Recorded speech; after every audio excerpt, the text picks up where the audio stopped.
Hi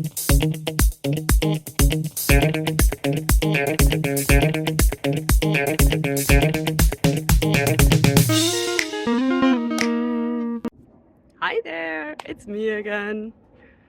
So you all probably recognize the plant that's behind me, right? So the question today is, what will happen if I touch it? Although that one is too easy, right? So let's look at another question that might be a little bit more interesting.